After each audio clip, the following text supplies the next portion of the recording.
আসসালামু আলাইকুম। ইরান যে কোন লেভেলের খেলোয়াড়, মানে যুদ্ধের মাঠে কি খেলোয়াড়, এটা তো সারা বিশ্ব দেখছে। তবে ইরানের যে পরিকল্পনা, ইরানের যে প্ল্যানিং, আমার কাছে মনে হয় যে আরব রাষ্ট্রগুলা যখন ইয়া হাবিবি হাবিবি বইলা ওই তরবারি টরবারি ডান্স ডন্স দেয়, বেডি টেডি নাচ হয়, কি বেলি ডান্স নাকি একটা আছে, সুরমা খায়, খুরমা খায়। আর অপরদিকে ইরান, দেখেন শিয়া সুন্নি এগুলো আমাদের ইন্টারনাল দ্বন্দ্ব, কিন্তু আমেরিকা ইরানরে কি দেখে এজ এ মুসলিম রাষ্ট্র, ইসরায়েল কি দেখে একটা মুসলিম রাষ্ট্র, এর বাহিরে শিয়া সুন্নিদের দেখার টাইম নাই।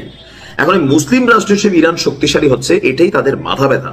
আপনি ইরানের পরিকল্পনা দেখেন, একটা কথা আছে যে একটা ব্যাটার প্ল্যান একটা যুদ্ধের অর্ধেক জয় করে দেয়, যেগুলা ঐতিহাসিক কথা। ইরান আজকের দিনে এগুলো প্রমাণ করছে।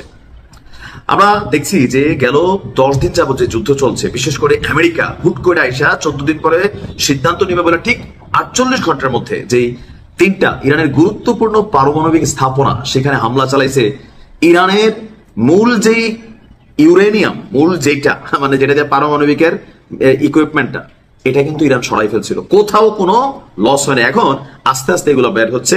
ইরান কিভাবে সারা পৃথিবীকে ঘুম পাড়াইয়া তলে তলে মানে নিজেদের অবস্থানটাকে পাকাপোক্ত করছে। দর্শক, ইরানের পারমাণবিক কর্মসূচি যাতে ব্যাহত না হয় তা নিশ্চিত করার জন্য আগে থেকেই পরিকল্পনা ছিল ইরানের।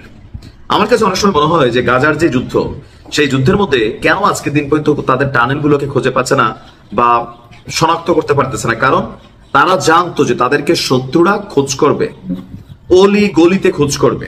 আর সেই জন্যই সকল প্রযুক্তি, সকল সিস্টেম ব্যবহার করে কোথায় নিয়ে গেছে, পাহাড়ের পাদদেশে, যেন খুঁজে আপনি না পান। তো এই অবস্থার মধ্যে ইরানের যে পারমাণবিক কর্মসূচিগুলো আমরা দেখেছিলাম, ভয় পাইছিলাম যে শেষ মনে হয় ইরান, না আলহামদুলিল্লাহ কিচ্ছু হয় নাই। সারা পৃথিবীকে সারপ্রাইজিং তথ্য দিয়েছে দেশটির পারমাণবিক শক্তি সংস্থার প্রধান মোহাম্মদ ইসলামী। আপনার আন্তর্জাতিক গণমাধ্যম, মার্কিন গণমাধ্যমগুলো সহ প্রত্যেকেই এই নিউজটা করেছে যে মার্কিন যুক্তরাষ্ট্রের এই হামলা যেটা করছে কি ইরানরে একটা প্রেসার ক্রিয়েট করছে, বাট হিতে তো বিপরীত হয়েছে। ইরান যে পাল্টা অভিযান চালাইছে মার্কিনীদের ঘাঁটিগুলোতে, আপনি এটা দেখার পরে আর কোনো বক্তব্য আছে যে ইরানের হালকা নেওয়ার কিছু নাই? আর আমরা যেটা ভয় পাইছিলাম, এত যুগের সাধনা মনে বিফলে গেল। যিনি ইরানি এই পারমাণবিক কর্মসূচির প্রধান আছেন, তিনি বলছেন যে আমাদের পারমাণবিক কর্মসূচি এবং শিল্পে যাতে কোনো ব্যাঘাত না ঘটে তা নিশ্চিত করার জন্য ইরান আগে থেকেই পরিকল্পনা করে রেখেছিল।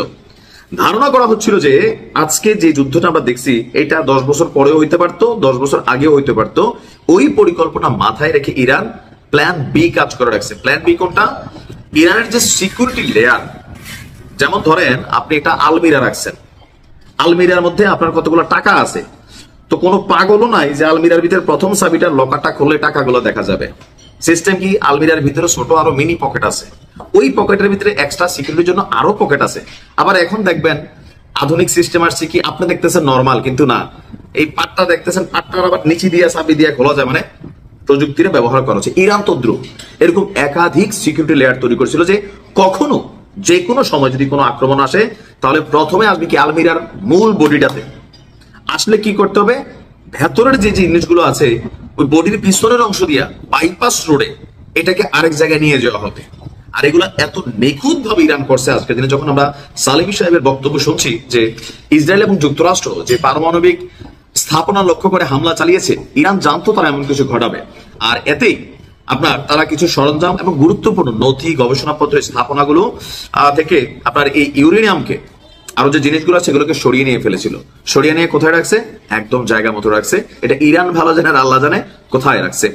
ইরানের পারমাণবিক শক্তি সংস্থার মুখপাত্র বেহরুজ কামাল ভান্দি বলছেন, এই গুরুত্বপূর্ণ জিনিসগুলো ইরান আগে থেকে পরিকল্পনা করেই তাদের এই কার্যক্রম চালিয়েছে। দেশের প্রতি, জনগণের প্রতি, আর আমরা যারা ফ্যান ফলোয়ার আছি বিভিন্ন দেশ থেকে, তাদের প্রতি ইরান নিশ্চিত করেছে টেনশনের কিছু নাই, জিনিসগুলা ঠিক আছে।